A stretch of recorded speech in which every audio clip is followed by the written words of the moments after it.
Welcome students, कैसे हैं सभी। आपका अपने चैनल क्विक साइंस में बहुत बहुत वेलकम है। जैसा कि हम सीटेट साइंस पेपर 2 की तैयारी कर रहे हैं और आपके एग्ज़ाम अब बहुत ज़्यादा नियर हैं और लास्ट में अब ये हम देख रहे हैं मॉक टेस्ट की सीरीज़। उसी में आज हमारा ये मॉक टेस्ट 2 रहने वाला है। देखिए, एक मॉक टेस्ट अभी आया है जस्ट इवनिंग में, एक मॉक टेस्ट जो है आपके लिए नाइट में आ जाएगा। कल भी हम 2 मॉक टेस्ट करेंगे और साथ में कल मैं एक और वीडियो लाऊंगी जिसमें न्यूमेरिक, जो क्योंकि एक क्वेश्चन न्यूमेरिक से आएगा तो उसमें सारे न्यूमेरिक जो है वो आपको कवर करा दूंगी। तो इतना कल तक के लिए है। जिनका एग्ज़ाम 28 और 29 में है तो वो ये 5 मॉक टेस्ट जो हैं उनके हो जाएंगे और कल एक न्यूमेरिक की वीडियो भी आएगी। बाकी चीज़ें तो आपने अच्छे से देख ली होंगी। देखिए, एक बात और बतानी थी एक्स्ट्रा। देखिए, जिन बच्चों ने भी पेमेंट करी है, मुझे लगता है उन सभी को जो है नोट्स मिल गए होंगे। 10 इंपॉर्टेंट क्लास की PDF भी मिल गई होंगी और पेडागोजी के और ऑल शिफ्ट के और कंटेंट के ऑल शिफ्ट के क्वेश्चंस विद आंसर्स जो हैं वो मिल गए होंगे। देखिए, मैंने इसको अमाउंट में इसीलिए रखा है क्योंकि देखिए, नोट्स की भी एक वैल्यू होती है और मुझे नहीं लगता कि ये बहुत ज़्यादा है, रीज़नेबल वैल्यू है। आप खुद सोचिए, जब कंटेंट के मैं थ्योरी के सारे क्वेश्चन अरेंज कर रही थी और पूरा आंसर किसी के का आंसर उसमें मुझे टिक करना पड़ रहा था तो बहुत टाइम लगा था मुझे। रात के 2 बज गए थे कम से कम उस पूरी चीज़ को करने में। तो मुझे लगता है ये बहुत रीज़नेबल प्राइस था और मुझे लगता है सभी स्टूडेंट्स को जो है वो नोट्स जो है वो मिल चुके हैं चारों। उसके अलावा एडिशनल में मैंने अब पेडागोजी के जो हिंदी वाले, इंग्लिश में तो देखिए पेडागोजी का साइंस में कोई कंटेंट अवेलेबल है ही नहीं, लेकिन हिंदी की थ्योरी थी जो मैंने खुद बनाई थी। तो वो पेडागोजी की साइंस की जो थ्योरी है वो भी मैंने काफ़ी बच्चों को सेंड कर दी है। अगर वो किसी को चाहिए और अभी तक नहीं मिली है तो वो कमेंट बॉक्स में बता देंगे। और भी अगर किसी को कोई भी फाइल अभी तक अगर नहीं मिली है, वैसे तो मैंने जितने भी बच्चे थे सबको भेज दिए हैं, जितना भी जिन्होंने कहा था। अब डायरेक्ट मैं व्हाट्सएप पे भी भेज रही हूँ क्योंकि जीमेल पर बहुत ज़्यादा टाइम लग रहा था। तो अब डायरेक्ट व्हाट्सएप पे भी जो है आपकी नोट्स जितने भी जो मैंने बोला है ये सारे नोट्स आपको मिल जाएंगे और पेडागोजी की जो थ्योरी है हिंदी में वो भी मिल जाएगी। अगर किसी को चाहिए तो वो कमेंट बॉक्स में मुझे बता देगा अगर उन्होंने पेमेंट कर दी और उनको नहीं मिली है। बाकी कोई एडिशनल में करना चाहता है तो इनके माध्यम से आप UPI ID के थ्रू जो है पेमेंट कर सकते हैं। और मेल ID मेरी ये है shilpi ch511@gmail.com। इसके थ्रू भी जो है आप मुझे मेल कर सकते हैं। वहाँ से भी अगर कोई डाउट है तो मुझसे क्लियर जो है वो आप कर सकते हैं। तो चलिए शुरू करते हैं अपना मॉडल टेस्ट पेपर और देखते हैं पहला question. A man goes door to door posing as a goldsmith. एक जो आदमी है सुनार बनकर घर घर जाता है।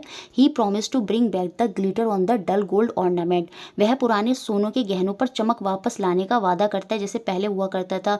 औरतों से बोला जाता है कि लाइए अपने गोल्ड को चमकवा लीजिए, लेकिन वहाँ पर क्या करता है ना, वो हेरा फेरी करता है।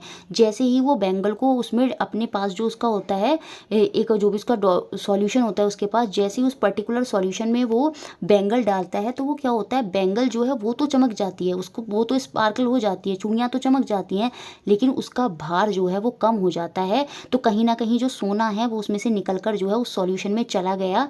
तो कहीं ना कहीं वो ठगी कर रहा है। तो जो सॉल्यूशन उसके पास था जिसके थ्रू ऐसा हो रहा था, तो वो सॉल्यूशन यहाँ पर हमें बताना है। क्योंकि आपको पता है गोल्ड जो है वो फ्री स्टेट में पाया जाता है, वो रिएक्ट नहीं करता।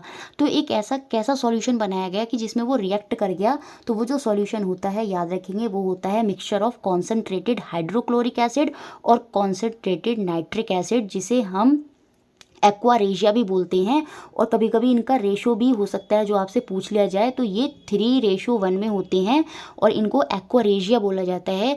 जिसमें क्या होता है, ये इतना हाई सॉल्यूशन होता है कि इसमें गोल्ड भी जो है वो रिएक्शन कर जाता है। तो ऑप्शन नंबर 3 जो है वो यहाँ पर आंसर है। और भी तरीके से इसका रेशो भी हो सकता है, आगे कभी पूछ लिया जाए। नेक्स्ट क्वेश्चन सेकंड है, doctor prescribe a medicine to treat hyperacidity. The main ingredient of the medicine is. Doctor अति अम्लता के उपचार करने हेतु एक दवाई देता है, तो इस दवाई का मुख्य घटक क्या होगा। चलिए बताइए क्या होगा यहाँ पर आंसर। देखिए, जब मैंने आपको बहुत पहले कंटेंट के सारे कराए थे 2011 से 19 के क्वेश्चन, तो उनमें गलत बता दिया था, लेकिन एक्चुअली में बाद में मैंने फिर उसमें कमेंट में बोल भी दिया था। यहाँ पर जो आंसर होगा वो होगा आपका अमोनियम हाइड्रोक्साइड। जब भी हाइड्रोक्साइड की बात आ जाएगी तो वहाँ पर वो बेस होगा, क्योंकि पेट में एसिडिटी हो जाती है तो हमें बेस की ज़रूरत होगी। तो वहाँ पर अमोनियम हाइड्रोक्साइड जो है वो यहाँ पर आंसर हो जाएगा। बाकी मोस्ट ऑफ द टाइम जो है वो मैग्नीशियम हाइड्रोक्साइड ऑप्शन में देखने को मिलेगा। मैग्नीशियम हाइड्रोक्साइड तो अगर मैग्नीशियम हाइड्रोक्साइड ना हो MgOH2 तो एल्युमिनियम हाइड्रोक्साइड भी जो है वो हाइपर एसिडिटी के काम करेगा। तो ऑप्शन नंबर फर्स्ट जो है वो यहाँ पर सही है। Next question third, the inner surface of the food can are coated with the tin not with the zinc because, भोजन के जो डिब्बे होती है उसकी जो आंतरिक सतह होती हैं वो टिन के साथ लेपित की जाती है, ना कि जस्ते के साथ। क्यों की जाती हैं? क्योंकि आपको पता होना चाहिए जिंक ज़्यादा रिएक्टिव होता है एज़ कम्पेयर टू टिन, इसीलिए जो फूड की इनर सरफेस है वो टिन से कोटेड करी जाती है, क्योंकि वो कम रिएक्टिव है, ताकि जो खाना है वो मेटल के साथ रिएक्ट ना करे और कोई हार्मफुल सब्सटेंस वहाँ पर ना बनाए। इसलिए जिंक की जगह हम उसको किससे कोटेड करते हैं? टिन से कोटेड करते हैं। क्यों? क्योंकि टिन रिएक्टिविटी टेबल में जब आपने याद करी होगी तो उसमें आपने देखा होगा वो जिंक से नीचे आता है, तो वो कम रिएक्टिव है। तो यहाँ पर आंसर होगा आपका option number second. Next question देखते हैं fourth, the thumb of the human move more freely than other finger due to the presence of, मनुष्य का जो अंगूठा होता है बाकी उंगलियों की अपेक्षा अधिक स्वतंत्रता से गति करता है। क्यों इसमें उपस्थित होता है? क्या ये हमको बताना है? कुछ एक्स्ट्रा पॉइंट्स हैं जो मैं आपको बताऊंगी, लेकिन फिलहाल यहाँ पर आंसर बताइए क्या होगा। देखिए, जो थंब में हमारा ज्वाइंट होता है ना, वो होता है आपका सैडल ज्वाइंट। क्वेश्चन बनेगा एकमात्र जो सैडल ज्वाइंट है वो हमारे थंब में ही देखने को मिलता है। जैसे आप घोड़े के ऊपर देखा होगा आदमी बैठता है, इस तरह की सिचुएशन में वो सैडल ज्वाइंट की तरह ही काम करता है। इस तरह से ही हमारा अंगूठा होता है, जैसे घोड़े के ऊपर आदमी हिलता रहता है, सेम वही पोजीशन में हमारा अंगूठा हिलता है, तो वो सैडल ज्वाइंट होता है। तो यहाँ पर आंसर ऑप्शन नंबर 4 है। उसके अलावा मैं एक्स्ट्रा पॉइंट में आपको ये बता देती हूँ, जब भी बॉल और सॉकेट ज्वाइंट का आएगा तो वो जो शोल्डर होते हैं हमारे और जो हमारा हिप ज्वाइंट होता है, शोल्डर आपने देखा होगा, आप उसको कैसे भी घुमा सकते हैं, गोल गोल गोल गोल करके, तो वो बॉल और एक सॉकेट में बॉल फिट होती है, तो वो आपका बॉल और सॉकेट ज्वाइंट के अंदर जाता है। पाइवटल ज्वाइंट का भी क्वेश्चन एग्जाम में बन सकता है, याद रखेंगे। Joint where our neck joint the head, जो हमारा हेड है और जहां पर हमारी नेक ज्वाइंट होती है, तो वहां पर कौन सा ज्वाइंट होता है? पाइवटल ज्वाइंट होता है, जिसमें क्या होता है, आपने अपनी नेक को क्या करते हैं, आगे पीछे करते हैं, ऊपर नीचे करते हैं, और तो वो वहां पर पाइवटल ज्वाइंट होता है। ये भी याद रखना है, इंपॉर्टेंट है। उसके अलावा देखिए यहाँ पर ग्लाइडिंग ज्वाइंट भी दे रखा है, ये हमारे एंकल और रिस्ट में होता है। तो ये बिल्कुल क्या होता है, दो प्लेन ज्वाइंट भी बोलते हैं, दो प्लेन जो सतह होती है, जैसे ये देखिए दो प्लेन सतह इस तरह से क्या होती हैं, लगी हुई होती हैं, ये हमारे एंकल और रिस्ट में जो है वो देखने को मिलता है। तो यहाँ पर फिलहाल जो आपका आंसर था वो ऑप्शन नंबर 4 था। और हिंज ज्वाइंट तो हमारी जो एल्बो होती हैं, जैसे आपने दरवाजे में देखा, सेम ऐसी हमारी एल्बो करती हैं, कोनियाँ करती हैं, ऊपर नीचे करते हैं आप उस दरवाजे की तरह, तो वहाँ पर हिंज ज्वाइंट हो जाता है। तो यहाँ पर आंसर था सैडल ज्वाइंट। चलिए नेक्स्ट क्वेश्चन देखते हैं fifth. A laboratory thermometer shows 5 small division between the making of 55 and 56 degree Celsius. This means that the thermometer can read correctly up to, एक प्रयोगशाला तापमापी 55 से 56 के बीच में 5 छोटे विभाजन जो है वो प्रदर्शित करता है। इसका तात्पर्य है कि तापमापी किस उचित रूप में पढ़ा जा सकता है। और ये क्वेश्चन पुराना है और इससे रिलेट कर भी 2021 में क्वेश्चन और बना था, इसलिए मैंने इसको फिर से कराया है। देखिए, जो थर्मामीटर होता है ना, उसकी रीडिंग को, जैसे यहाँ 55 है और यहाँ पर 56 है, और उन्होंने बोला उसको 5 डिवीजन में काटा गया है, तो यहाँ पर क्या रहा होगा 55.2, यहाँ पर क्या आया होगा 55.4, यहाँ पर क्या आया होगा 55.6, यहाँ पर क्या आया होगा 55.8। इस तरह से हमने इसको 5 डिवीजन में काटा है। तो जो 2021 में क्वेश्चन बना था वो ये बना था कि जो टेम्परेचर वहाँ पर दिया है उसके राइट में 2 टेम्परेचर क्या होगा, तो देखिए इसके राइट में 2 टेम्परेचर क्या हो जाएगा 55.4 हो जाएगा। इस तरह का क्वेश्चन जो था वो 2021 में बना था। अब यहाँ पर पूछा गया, इस क्वेश्चन में क्या पूछा गया, this means that the thermometer can read correctly up to, तो यहाँ पर 5.1 तो वो रीड करेगा नहीं, 55 के बाद जो अगला उसका ब्रेक है वो कहाँ पर है 55.2 पर है। इट मीन्स ऑप्शन नंबर 3 जो है वो यहाँ पर सही होगा, क्योंकि उसको 5 डिवीजन में काटा गया था, तो 55 के बाद जब 5 डिवीजन में काटेंगे तो वो 55.2 ही होगा। तो इसमें ना हमें 55.1, ना 55.5, ना 55.25 देखने को मिलेगा, जो हमें देखने को मिलेगा वो 55.2 मिलेगा। तो ऑप्शन नंबर 3 यहाँ पर सही है। Next question sixth, which of the flowing group of word can be correctly identify with the rhizobium, निम्न में से किस समूह को राइजोबियम के साथ सही ढंग से पहचाना जा सकता है, ये हमको बताना है। देखिए, पौधों को नाइट्रोजन की ज़रूरत पड़ती है और वो नाइट्रोजन जो है वो एयर में होती है, तो एयर से पौधों तक नाइट्रोजन कैसे आती है, जब बारिश वगैरह पड़ती है तो सॉइल में नाइट्रोजन आ जाती है। जो क्या कहते हैं, बहुत से पौधे होते हैं जिनकी जड़ों में एक बैक्टीरिया पाया जाता है, राइजोबियम नामक बैक्टीरिया, वो क्या करता है, नाइट्रोजन को कन्वर्ट करके पौधों तक पहुंचाने की मदद करता है। और उसी तरह से जो पौधे हैं उनमें क्या होता है, वो नाइट्रोजन चली जाती है। तो राइजोबियम बैक्टीरिया बहुत बड़ा रोल प्ले करता है पौधों को नाइट्रोजन पहुंचाने में। तो यहाँ पर क्या बोलेंगे, ये नाइट्रोजन के फिक्सेशन में, नाइट्रोजन के स्थिरीकरण में बहुत मदद करता है।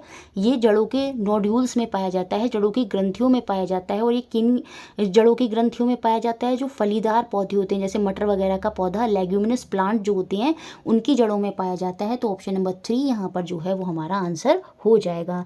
Question number 7, PET bottles and jars are commonly used for storing edible items.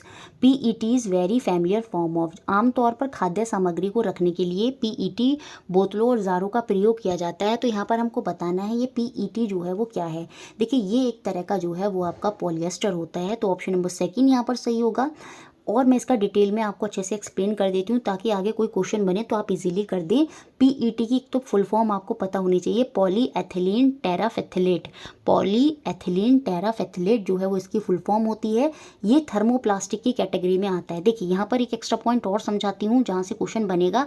2 तरह के प्लास्टिक होते हैं, एक थर्मोसेटिंग होता है और एक थर्मोप्लास्टिक होता है। जो थर्मोप्लास्टिक होता है ना वो इजीली मेल्ट हो जाता है, जैसे पन्नी वगैरह जो पॉलीथीन वगैरह होती हैं वो थर्मोप्लास्टिक की ही होती हैं। और जो थर्मोसेटिंग प्लास्टिक होता है वो टीवी के कैबिनेट, जो स्विच वगैरह होते हैं, जो आपके कुकर के हैंडल्स होते हैं बेकेलाइट और मेलामाइन के बने हुए, वो थर्मोसेटिंग प्लास्टिक उनमें यूज़ होता है क्योंकि उसको हम क्या कर सकते हैं, हीट करने पर वो पिघलता नहीं है। तो वो थर्मोसेटिंग होता है। और उसके एग्जाम्पल याद रखेंगे कौन कौन से होते हैं, बेकेलाइट और मेलामाइन, वो थर्मोसेटिंग के उदाहरण होते हैं। ये पॉलीथीन, PET, ये सब क्या है, ये थर्मोप्लास्टिक के उदाहरण होते हैं जो गर्म करने पर क्या करते हैं, शेप चेंज कर लेते हैं, पिघल जाते हैं और फिर से उनको ठंडा करते हैं, फिर गर्म करा, फिर शेप चेंज कर लेंगे। तो वो थर्मोप्लास्टिक होते हैं। तो ये भी थर्मोप्लास्टिक की कैटेगरी में आता है। और ये तो थर्मोप्लास्टिक पॉलीमर है और कौन सी फैमिली से बिलोंग करता है, ये पॉलिएस्टर फैमिली से ही बिलोंग करता है। तो ऑप्शन नंबर 2 यहाँ पर यूज़ हो जाएगा। और इसको जो कपड़े वगैरह होते हैं उनमें क्लोथिंग के रूप में भी यूज़ करा जाता है और साथ में कंटेनर जो होते हैं लिक्विड वगैरह के उनको बनाने में भी यूज़ करा जाता है। तो यहाँ पर आंसर ऑप्शन नंबर 2 था। उसके अलावा रेयॉन के बारे में कुछ एक्स्ट्रा पॉइंट्स बता देते हैं, यहाँ से क्वेश्चन बनता है। जो रेयॉन होता है ना, ये सेमी सिंथेटिक फाइबर होता है। इसको हम ऑब्टेन करते हैं कहाँ से, वुड के पल्प से। तो क्वेश्चन 2 बनेंगे, रेयॉन किससे ऑब्टेन होता है। रेयॉन जो है, जो फाइबर है सेमी सिंथेटिक, ये कहाँ से ऑब्टेन होता है, ये कास्ट की लुगदी, वुड के पल्प से ऑब्टेन होता है। और एक क्वेश्चन और बनेगा कि किसे हम आर्टिफिशियल सिल्क बोलते हैं। तो वहाँ पर भी आंसर क्या होगा आपका, रेयॉन होगा। रेयॉन को हम आर्टिफिशियल सिल्क बोलते हैं। और ये जो एक्राइलिक होता है ये भी आपका सिंथेटिक फाइबर ही होता है।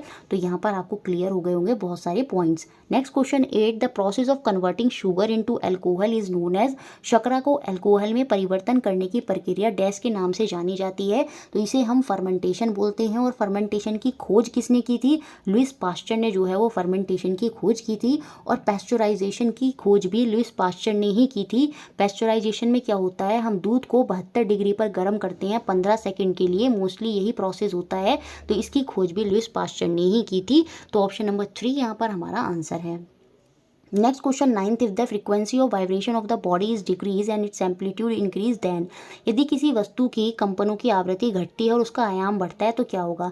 आपको पता है जैसे जैसे फ्रीक्वेंसी घटेगी तो पिच भी घटेगी और जैसे जैसे एम्पलीट्यूड बढ़ेगा वैसे वैसे लाउडनेस भी बढ़ेगी। तो ऑप्शन नंबर 4 जो है वो हमारा यहाँ पर आंसर होगा। और एक इंपॉर्टेंट पॉइंट जो है वो आपको याद रखना होता है क्या, कि जो लाउडनेस होती है वो एम्पलीट्यूड के स्क्वायर के प्रोपोर्शनल होती है। क्वेश्चन बनेगा loudness is directly proportional to amplitude का स्क्वायर। तो ये भी उनका एक रिलेशन होता है जो आपको याद रखना होगा।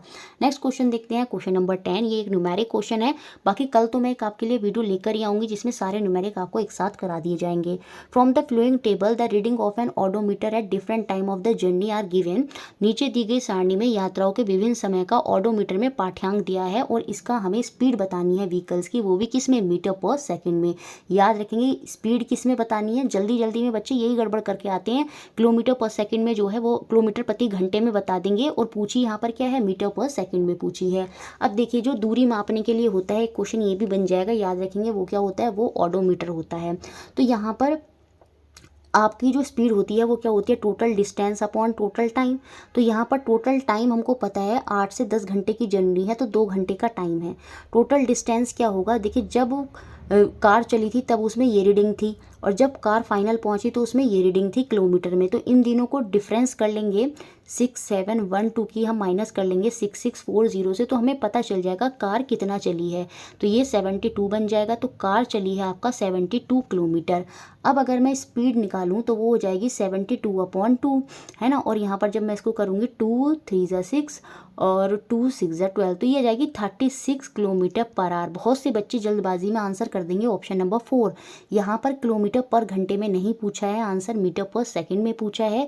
और इस 36 को मीटर पर सेकंड में कन्वर्ट करने के लिए 5/18 से इसको मल्टीप्लाई करना पड़ेगा। 18 2 ज़ा 36 और 5 2 ज़ा 10, तो आंसर हो जाएगा 10 metre per second. It means option number 1 जो है वो यहाँ पर सही है। Next question 11th, you are provided with a concave mirror, concave lens, convex mirror, convex lens. To obtain the enlarge image of the object you may either use. अगर हमें विवर्धित प्रतिबिंब चाहिए तो हमें कौन से लेंस या मिरर का प्रयोग जो है यहाँ पर करना चाहिए। तो देखिए आपको बताया था मैंने बहुत ही अच्छे से, जो कॉनकेव मिरर होते हैं उनमें जब हम बहुत पास में जाते हैं तो इमेज बड़ी और वर्चुअल हो जाती है। सेम उसी की तरह कौन काम करता है, कॉन्वेक्स लेंस भी वही काम करता है। तो आंसर हो जाएगा आपका option number D. Next question 12th, which of the following statement is true about endemic species. विशेष क्षेत्रीय स्पीशीज के विषय में नीचे दिया गया कौन सा कथन सही है, बताइए यहाँ पर क्या कथन सही होगा। देखिए यहाँ पर जो आंसर हो जाएगा वो हो जाएगा आपका option number 3। They are found exclusively in specific habitat. ये केवल विशिष्ट आवास में ही पाई जाती हैं और ऐसी स्पीसीज को ही हम एंडेमिक स्पीसीज कहते हैं। जैसे कुछ पर्टिकुलर ज्योग्राफिकल एरिया में ही वो जीव जंतु जो हैं या फ्लोरा और फौना जो है वो वहाँ पर पाए जाते हैं। जैसे काजीरंगा में जो है कहते हैं एक सींग वाला गैंडा, तो वो पर्टिकुलर वहीं पर पाया जाता है, तो वो एंडेमिक स्पीसीज होती है। और एंडेंजर्ड स्पीसीज वो होती हैं जो संकटापन्न प्रजाति हैं, जो संकट में हैं। हो सकता है फ्यूचर में क्या हो जाए, वो विलुप्त हो जाएं, समाप्त हो जाएं, तो वो संकटापन्न प्रजाति होती हैं। और ये सारा डेटा कहाँ रखा जाता है, वो रेड बुक में रखा जाता है। तो याद रखेंगे क्वेश्चन बन जाता है किस बुक में इन सब चीज़ों का डेटा रखा जाता है कि कौन सी प्रजाति समाप्त होने वाली है, एंडेंजर्ड स्पीसीज, वो सारा डेटा हमको रेड बुक में जो है वो देखने को मिलता है। Next question 13, which one of the following set is the combination of organ of human digestive system that do not carry out any digestive function। निम्न में से मानव पाचन तंत्र के भागों में से संयोजक का वह कौन सा समुच्चय है जो कोई पाचन कार्य नहीं करता, जहां पर हमारा कोई भी डाइजेस्टिव फंक्शन नहीं होता। तो बताइए क्या आंसर होगा। देखिए यहाँ पर आंसर होगा ऑप्शन नंबर 2। ये जो आपका इसोफेगस होता है, ग्रासिक होती है, उसका काम क्या होता है, खाने को गले से स्टमक तक लेके जाना। तो यहाँ पर कोई भी डाइजेस्टिव फंक्शन नहीं हो रहा। जो लार्ज इंटेस्टाइन होती है, वृद्धांत जिसे हम कहते हैं, बड़ी आंत कहते हैं, वहाँ पर भी कोई डाइजेस्टिव फंक्शन नहीं होता, क्योंकि सारे डाइजेस्टिव फंक्शन जो है वो आपके स्मॉल इंटेस्टाइन में, छोटी आंत में ही क्या है आपके कवर हो जाते हैं। और रेक्टम जो होता है वो मलाशय होता है, जहाँ एनस के नीचे वाला हिस्सा, जहाँ से जो वेस्ट मटेरियल है बॉडी से बाहर होता है, तो वहाँ पर भी कोई डाइजेस्टिव फंक्शन नहीं होता। तो आंसर होगा आपका ऑप्शन नंबर बी। और याद रखेंगे हमारी बॉडी का सबसे बड़ा ग्लैंड कौन सा होता है, वो हमारा लीवर जो होता है, वो सबसे बड़ा ग्लैंड होता है। सबसे बड़ी ग्रंथि जो होती है वो लीवर ही होती है। और लीवर में कौन कौन से विटामिन जो हैं स्टोर रहते हैं, जो फैट विटामिन होते हैं वो लीवर जो है अपने अंदर स्टोर कर रखता है। ए, डी, ई, के, ये सारे विटामिन फैट जो लीवर है उसके अंदर स्टोर होते हैं। लीवर के अंदर क्या होता है, लीवर क्या सीक्रेट करता है, बाइल। और वो बाइल टेम्पररी कहाँ यूज स्टोर होता है, गैल ब्लैडर में। और वो गैल ब्लैडर अगर निकाल दिया जाता है तो जो स्टमक, जो स्मॉल इंटेस्टाइन के अंदर फैट है वो कम्प्लीटली डाइजेस्ट वहाँ पर नहीं हो पाएगा। बहुत सारे एक्स्ट्रा पॉइंट भी आपको बता दिए हैं। Next question 14, given below are the step to test the presence of protein in a food item. These steps are not in a correct sequence. खाद्य पदार्थ में प्रोटीन की उपस्थिति का परीक्षण करने के लिए कुछ चरण दिए हैं, कौन सा चरण सही क्रम में नहीं, यहाँ पर सही क्रम नहीं दिया है, तो हमें सही स्टेप ऑफ जो सिक्वेंस है वो यहाँ पर बताना होगा। देखिए सबसे पहले हम क्या करेंगे, सबसे पहले पेस्ट बनाएंगे किसका, जो हमारे पास खाना है जिसके ऊपर हमें टेस्ट करना है कि उसमें प्रोटीन है या नहीं, तो बी पहले आएगा। उसके बाद हम क्या करेंगे, small quantity of food item को टेस्ट ट्यूब में डालेंगे और उसके बाद 10 बूंद पानी डालेंगे और उसको शेक करेंगे। उसके बाद हम क्या करेंगे, उसके बाद हम उसमें 2 ड्रॉप ऑफ कॉपर सल्फेट डालेंगे और फिर लास्ट में सबसे सी करेंगे, फिर बाद में 10 बूंद कास्टिक सोडा की जो है वो उसमें डाली जाएंगी। तो यहाँ पर जो सही सीक्वेंस होगा बी बी बी हो जाएगा, फिर ए आ जाएगा, फिर डी आएगा और फिर सी आएगा, मतलब ऑप्शन नंबर सेकंड जो है वो यहाँ पर सही होगा। याद रखेंगे पहले 2 बूंद कास्टिक सोडा की डाली जाती है, कॉपर सल्फेट की जो है 2 बूंद जो है पहले कास्टिक सोडा की नहीं, कॉपर सल्फेट की, 2 बूंद कॉपर सल्फेट की डाली जाती हैं और उसके बाद लास्ट में 10 बूंद जो है वो कास्टिक सोडा की जो है वो डाली जाती हैं। उसके बाद उसमें टेस्ट होता है, अगर वॉयलेट कलर उसमें आ जाता है तो वहाँ पर हम टेस्ट करके बता देते हैं कि जो सब्सटेंस है उसमें क्या था, उसमें प्रोटीन था।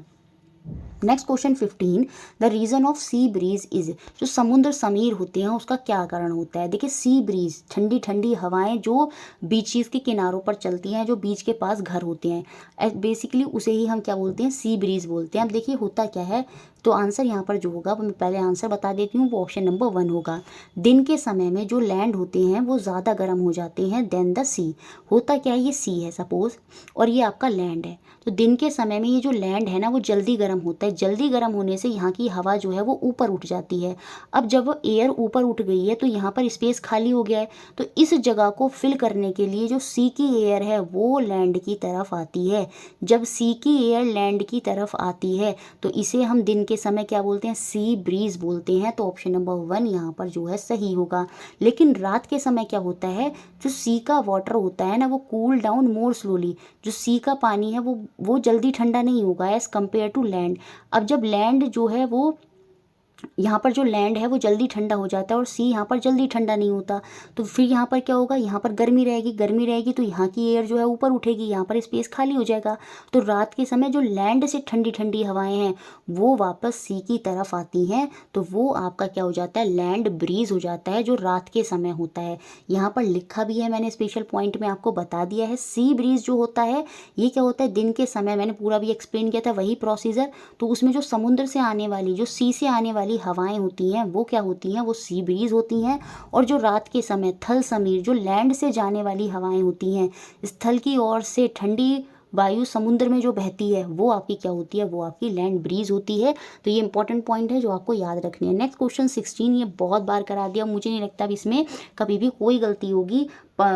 फ्लावर के रिप्रोडक्टिव पार्ट में 2 पार्ट होते हैं, पार्ट ऑफ स्टेमन जो मेल का होता है और पार्ट ऑफ पिस्टल जो फीमेल रिप्रोडक्टिव पार्ट होता है। स्टेमन के अंदर 2 चीज़ आती हैं, एंथर और फिलामेंट, और जो फीमेल रिप्रोडक्टिव पाथ होता है जिसे हम स्त्री केसर बोलते हैं, उसमें आते हैं क्या, ओवरी, स्टिग्मा, स्टाइली। तो ऑप्शन नंबर 1 जो है यहाँ पर सही ग्रुप जो है वो रिप्रेजेंट करेगा। Next question 17, which fuel has the highest calorific value from among the flowing, निम्न में से किस ईंधन में ऊष्मीयमान सबसे अधिक है। पहले टेबल को देखे बिना कोशिश करनी है सॉल्व करने की। देखिए यहाँ पर जो आंसर होगा हाईएस्ट कैलोरीफिक वैल्यू वो हमें LPG में देखने को मिलेगी, लिक्विफाइड पेट्रोलियम गैस। ये टेबल पूरी NCERT में दी है कैलोरीफिक वैल्यू की। यहाँ पर सबसे ज़्यादा कैलोरीफिक वैल्यू जो होती है वो हाइड्रोजन की होती है, जो अप्रॉक्स 1.5 लाख होती है। फिर उसके बाद बायोगैस की, फिर LPG, फिर CNG, और ये जो पेट्रोल, कैरोसिन और डीजल हैं इनकी समान होती हैं 45,000। काऊ डंग की बहुत कम होती है। कैलोरीफिक वैल्यू जितनी हाई होगी उतनी ही जल्दी जो है वो सब्सटेंस जो है वहाँ पर हीटअप करेगा, कंबस्चन करेगा। तो देखिए कैलोरीफिक वैल्यू का SI यूनिट भी यहाँ दे रखा है, किलो जूल पर kg। तो फिलहाल इस ऑप्शन में जो आंसर होगा वो ऑप्शन नंबर 4 होगा। पूरी टेबल आप अच्छे से याद करके जाइएगा, थ्योरी में सब अच्छे से पढ़ाया है, याद रखेंगे। Next question 18th, if we add a handful of garden soil to a beaker filled 3/4 with water, stir the content with a stick to dissolve the soil and let it stand undisturbed for some time, we observe different layer। तो हमें यहाँ पर जो order है वो बताना है from bottom to the top. आप क्या करें, किसी 3/4 जल से भरे बीकर में 1 मुट्ठी भर बगीचे की जो मृदा है, मिट्टी है, मिलाएं और उसे अच्छे से हिलाना है और उसके बाद उसको कुछ समय के लिए रख देना है। प्रेषण में आप ये पाएंगे कि वहाँ पर क्या होंगी कि बीकर में कुछ परतें बन जाएंगी। तो जो परतों का सही क्रम होगा क्या होगा, तली से शीर्ष की ओर, वो हमको यहाँ पर बताना है। तो जो तली से सबसे नीचे, देखिए सबसे भारी चीज़ वो क्या होगी, कंकड़, ग्रेवल्स जो हैं वो इकट्ठे हो जाएंगे। उसके बाद दूसरा नंबर किसका आएगा, वो सैंड का आ जाएगा, क्योंकि सैंड जो है क्ले से जो है ज़्यादा भारी होती है, उसके जो कण होते हैं ज़्यादा भारी होते हैं। क्ले जो आपकी मृतिका है, जो चिकनी मिट्टी है, वो उससे ऊपर होगी, उस सबसे ऊपर पानी होगा, और पानी के ऊपर क्या होगा, ह्यूमस होगा, जो उसमें कूड़ा कचरा होगा, पत्ती के जो होंगे वो सारी चीज़ें जो है ऊपर पानी में तैर रही होंगी, जो कि हमारी ह्यूमस कहलाएंगी। तो ऑप्शन नंबर 4 जो है वो यहाँ पर सही सीक्वेंस हो जाएगा। Next question 19, given are the below some organism, नीचे कुछ जीव दिए हैं और इन परजीवियों का, इसमें हमें जो परजीवी हैं उनका सही जो है बताना है कि कौन से यहाँ पर जो ऑर्गेनिज्म है वो पैरासाइट के कैटेगरी में क्लासिफाइड करे गए हैं। पैरासाइट कौन से होते हैं, जो दूसरों पर डिपेंडेंट होते हैं, अपने भोजन के लिए होस्ट पर डिपेंडेंट होते हैं, जैसे सिर में जूं वगैरह हो जाती हैं, खटमल वगैरह होते हैं, बेड बग्स होते हैं, ये सारे क्या होते हैं, ये सब आपके पैरासाइट की कैटेगरी में आते हैं। तो यहाँ पर हमें पैरासाइट ही छांटने हैं। तो जो लाइस हो जाएगा, फिर हमारा जो कॉस्कुटा होती है, जिसे हम अमर बैल बोलते हैं, एनसीईआरटी में पूरा पढ़ाया गया है इसके बारे में, तो वो भी क्या है, आपकी पैरासाइट ही होती है, पेड़ों पर लटकी रहती हैं ये बेलें। ये तो पेड़ जो होते हैं उनके लिए होस्ट की तरह काम करता है, और उनसे ये क्या करती हैं, अपना पोषक जो है वो लेती हैं। बेड बग जो हो गए, आपके खटमल जो हो गए, और जो आपकी जोक होती है, लीच होती है, ये सारे के सारे क्या हैं, ये आपके पैरासाइट ही हैं। तो BEFH ऑप्शन नंबर 2 में मिलता है, तो ये हमारा यहाँ पर आंसर होगा। एल्गी जो होता है ये ऑटोट्रॉप्स होते हैं। ऑटोट्रॉप्स वो जो खाना अपना स्वयं बनाते हैं। मशरूम जो है वो आपके सैप्रोफाइट्स की कैटेगरी में आता है, जो मृत जीवों पर डिपेंड होते हैं, वो सैप्रोफाइट्स होते हैं। अगर मैं बात करूं लाइकेन की, इसी से हमें क्या मिलता है, लिटमस पेपर, जो हमारा लिटमस पेपर होता था नीला लाल का, वो लिटमस पेपर हमें किससे मिलता है, वो लाइकेन से मिलता है। और ये लाइकेन कहाँ होता है, पेड़ों की छालों में देखने को हमें ये लाइकेन मिलता है। और ये लाइकेन क्या शो करता है, ये सिम्बायोटिक रिलेशनशिप शो करता है, क्योंकि इसमें 2 ऑर्गेनिज्म का कॉम्बिनेशन होता है, एक फंगस और एक होता है आपका एल्गी।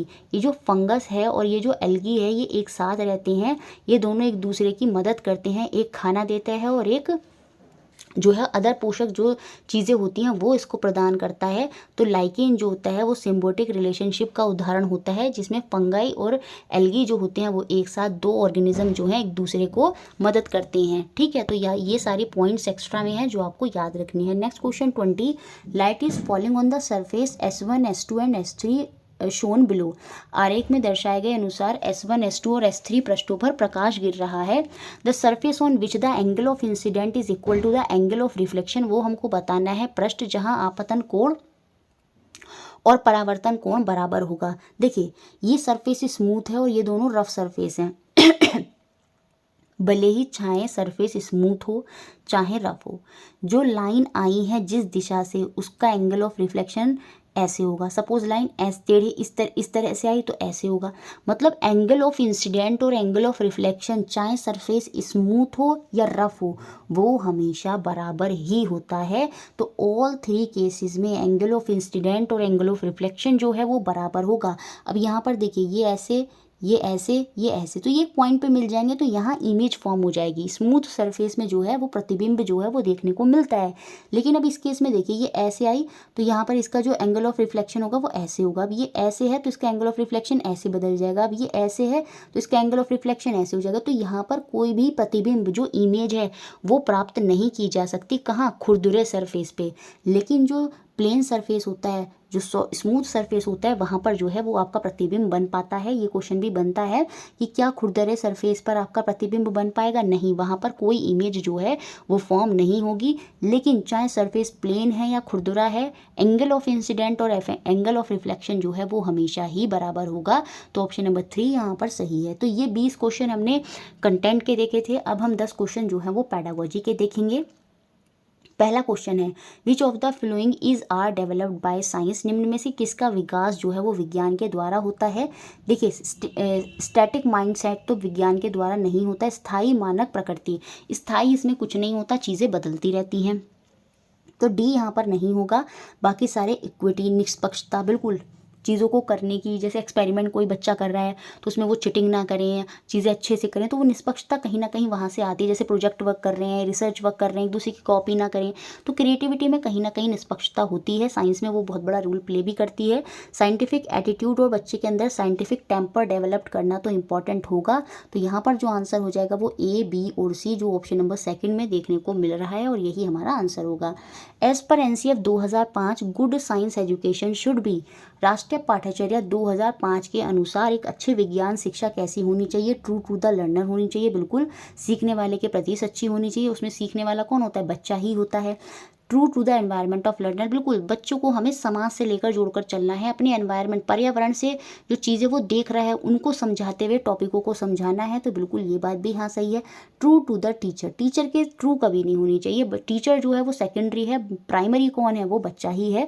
बाकी ट्रू टू द साइंस तो होनी ही चाहिए, विज्ञान के प्रति सच्ची। अगर आप विज्ञान पढ़ा रहे हैं तो विज्ञान के प्रति तो आपका दायित्व होना चाहिए। तो यहाँ पर जो आंसर होगा वो होगा ए, बी और डी।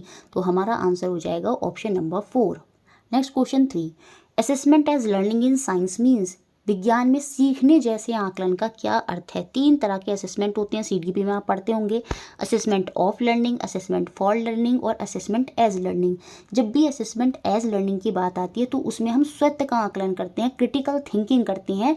सेल्फ असेसमेंट जो है यहाँ पर आंसर होगा, जहाँ पर हम खुद की चीज़ों को खुद से समझते हैं, गहन चिंतन जब हम करते हैं तो वो असेसमेंट एज लर्निंग के अंदर आता है। जो फॉर्मेटिव असेसमेंट होता है वो असेसमेंट फॉर लर्निंग होता है, जिसमें हम सीखने के दौरान आकलन, रचनात्मक आकलन जो होता है। फॉर्मेटिव असेसमेंट में हम बच्चे का बीच बीच में आकलन करते रहते हैं, उसको ऑब्जर्व करते हैं, एनेक्डोटल रिपोर्ट हो या उसको प्रोजेक्ट वर्क, मतलब इस चीज़ों के माध्यम से, उसके गुणों के, उसकी क्वालिटी के माध्यम से जो है हम बच्चे का असेसमेंट करते हैं। तो वो आपका असेसमेंट फॉर लर्निंग या फॉर्मेटिव असेसमेंट होता है, जो बीच बीच में होता है। और समेटिव असेसमेंट जैसे आपके half yearly exam, annual exam, test वगैरह हो गए, वो आपके असेसमेंट ऑफ लर्निंग होता है, समेटिव असेसमेंट होता है। तो यहाँ पर आंसर था option number 2। Next question 4, which of the following statement is not true with respect to the nature of science, निम्न में से क्या विज्ञान की प्रकृति के संदर्भ में सही नहीं है? क्वेश्चन जरूर बनेगा नेचर ऑफ साइंस से। साइंस जो है वो इंटरडिसिप्लिनरी एरिया ऑफ लर्निंग है, बिल्कुल सीखने का एक ये अंतः विषयक क्षेत्र है, ये बात तो सही है। साइंस इज ऑलवेज टेंटेटिव, विज्ञान जो है वो हमेशा अस्थायी है, याद रखिए, उसमें चीज़ें बदलती रहती हैं, बहुत बार समझाया है। साइंस प्रमोट स्केप्टिसिज्म, विज्ञान संदेहवाद को बढ़ावा देता है, बिल्कुल। जैसे बच्चों को बहुत सी चीज़ों को लेकर संदेह रहता है, जब टीचर एक्सपेरिमेंट करते हैं तो बच्चे मानने को तैयार ही नहीं होते, नहीं ये ऐसे नहीं है, तो संदेहवाद का यहाँ पर जो है वो हमेशा रहता है इसमें, तो उसको बढ़ावा मिलता है विज्ञान में, यही साइंस की प्रकृति है। तो ये तीनों पॉइंट साइंस जो है यहाँ पर सही हैं। Science is equivalent to set of fact, नहीं, विज्ञान तथ्यों के समुच्चय का समतुल्य है, नहीं। तो यहाँ पर ये जो है साइंस का नेचर नहीं होगा, तो ऑप्शन नंबर डी यहाँ से बाहर हो गया। नेक्स्ट क्वेश्चन देखते हैं, question number 5, which of the following validities of a good science education curriculum is satisfied by activity and experiment, एक अच्छी विज्ञान शिक्षा पाठ्यचर्या में निम्नलिखित में से कौन सी वैधता की संतुष्टि क्रियाकलाप और प्रयोग द्वारा हो जाती है? तो देखिए, क्रियाकलाप और प्रयोग की जब भी बात होगी तो वहाँ पर प्रोसेस वैलिडिटी आ जाएगी, क्योंकि चीज़ें प्रोसेस में हो रही हैं। एक्टिविटी में डिफरेंट प्रोसेस देखने को हमें मिलते हैं, एक्सपेरिमेंट और एक्टिविटी जो है वो वहाँ पर प्रोसेस वैलिडिटी को डिफाइन करेगा। जबकि जो कॉग्निटिव वैलिडिटी होती है, संज्ञानात्मक वैधता होती है, वो ये कहती है जो बच्चे का सिलेबस है वो उसकी आयु के अनुसार होना चाहिए। हिस्टोरिकल वैलिडिटी ये कहती है कि साइंस जो है कैसे कैसे डेवलप करी है समय के साथ, कैसे कैसे हिस्ट्री में साइंस जो है वो इवॉल्व होती गई हिस्ट्री में टाइम के साथ, वो हिस्टोरिकल वैलिडिटी के अंदर आता है।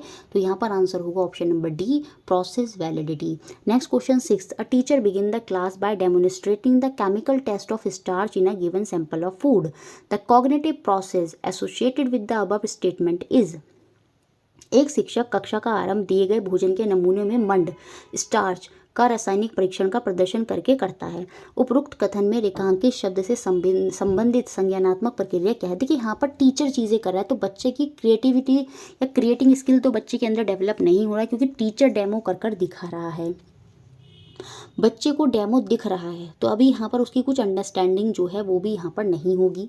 ठीक है, एनालाइज, विश्लेषण भी अभी उसने कुछ नहीं करा है, टीचर एक डेमो कर रहा है। तो यहाँ पर वो क्या सीख रहा है, वहाँ यहाँ पर वो अप्लाई करना, कि चीज़ों को कैसे अप्लाई करना है। क्योंकि बच्चा डायरेक्ट उसको बोलेगा अगर टीचर, तो क्या वो डेमो कर देगा? नहीं, पहले टीचर वहाँ पर उसको दिखा रहा है कि देखो ऐसे ऐसे करेंगे हम, कैसे टेस्ट करोगे कि फूड में ब्लैक ब्लू कलर आ जाएगा तो वो स्टार्च का प्रेजेंस दिखाएगा। मतलब पूरा एक प्रोसेस जो बताया गया है क्लास 6 में, पूरा वो चीज़ पहले टीचर करके दिखा रही, तो वहाँ पर बच्चे अप्लाई करना सीख रहे हैं, वो फिर खुद करके देखेंगे। तो यहाँ पर जो कौन सा कॉग्निटिव प्रोसेस डेवलप हो रहा है, तो वो यहाँ पर अप्लाइंग होगा, अनुप्रयोग करना जो है वो कहीं ना कहीं इस एक्टिविटी से सीखेंगे। तो ऑप्शन नंबर सी जो है वो यहाँ पर सही हो जाएगा। Next question 7th, which of the flowing tool is based on the technique of observation. निम्नलिखित में से कौन सा साधन अवलोकन आधारित है, ये हमको बताना है। जहाँ पर अवलोकन होता है, ऑब्जर्वेशन के बेसिस पर होता है, प्रेक्षण हम बच्चे का करते हैं, oral test, written test, paper pencil test, ये कभी भी ऑब्जर्वेशन में नहीं आएंगे। ऑब्जर्वेशन में तो देखना होता है, टेस्ट थोड़ी कराएंगे। तो यहाँ पर जो आंसर होगा वो होगा option number D, anecdotal record. ये जो वर्णन अभिलेख होते हैं, एनेक्डोटल रिकॉर्ड में जो बच्चा साल भर चीज़ें करता है, उनको ऑब्जर्व करके ही उनमें जो है उनको बताया जाता है। तो ये जो वर्णन अभिलेख है, कहीं ना कहीं ये टूल है, किस पर आधारित है, किस टेक्निक पर, ऑब्जर्वेशन पर, ये हम देख रहे हैं और उसके बाद क्या कर रहे हैं, उसका वर्णन अभिलेख जो है वहाँ पर कर रहे हैं। तो ऑप्शन नंबर डी यहाँ पर जो है वो सही हो जाएगा। Next question, which of the flowing can enhance critical thinking among student. निम्न में से क्या बच्चों में समालोचनात्मक चिंतन को बढ़ावा दे सकता है। मतलब क्रिटिकल थिंकिंग मतलब क्या आ गया यहाँ पे, फिर से असेसमेंट एज लर्निंग की बात यहाँ पर हो रही है। तो यहाँ पर बेस्ट ऑप्शन क्या होगा, सारा देखें टेक्स्ट बुक में पढ़ना है, ये सारे तो ऑप्शन बेस्ट नहीं होंगे। Option number 3, asking children to discuss among themself, अपने ग्रुप में खुद से डिस्कस करें, followed by sharing in large group, फिर उसको बड़े ग्रुप में भी क्या करें, उसकी समूह में क्या करें, चर्चा करें। तो यहाँ पर कहीं ना कहीं आपस में चर्चा करना, फिर उसके बाद बड़े समूह में साझा करना, तो कहीं ना कहीं उनकी जो क्रिटिकल थिंकिंग है वो यहाँ पर डेवलप होगी। तो ऑप्शन नंबर 3 जो है वो यहाँ पर सही होगा। नेक्स्ट क्वेश्चन देखते हैं, question number 9, Anu took her class 8 children to the field trip, which of the following could be most appropriate objective for this activity. Anu कक्षा 8 के बच्चों को शैक्षिक भ्रमण के लिए लेकर जाती है। इस क्रियाकलाप के लिए निम्न में से क्या सबसे अधिक उपयुक्त उद्देश्य होगा, ये हमको बताना है।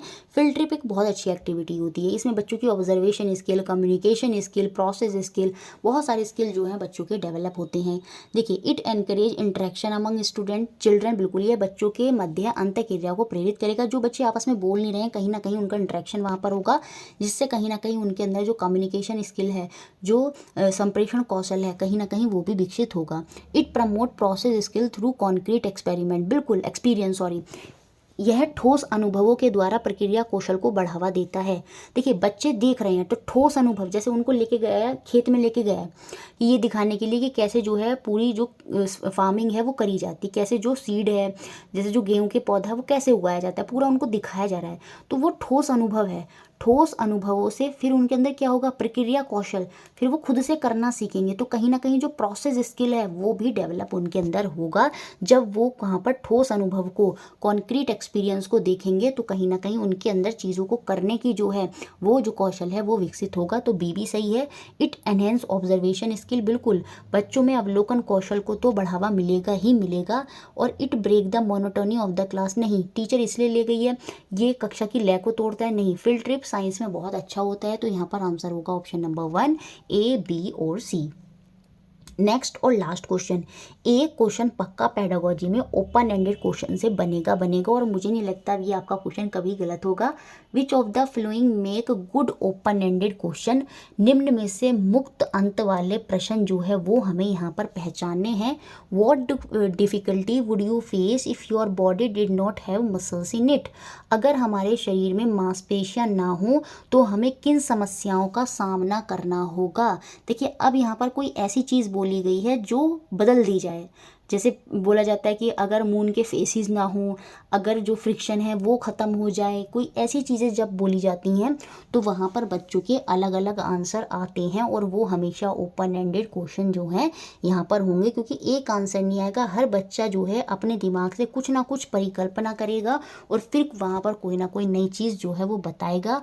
तो ये ओपन एंडेड क्वेश्चन की तरफ इशारा कर रहा है। तो ऑप्शन नंबर ए यहाँ पर बिल्कुल ओपन एंडेड क्वेश्चन है। जब भी डिफरेंस करने को बोल दे दो चीज़ों के बीच में, तीन चीज़ों के बीच में, वो कभी भी ओपन एंडेड क्वेश्चन नहीं होता। स्नेक और snail have a very differ style of movement, why it is so. यहाँ पर फिर से वही डिफरेंस कर रहा है, स्नेक और स्नेल का जो है वो डिफरेंस करना है। तो ये भी जो है यहाँ पर ओपन एंडेड नहीं है।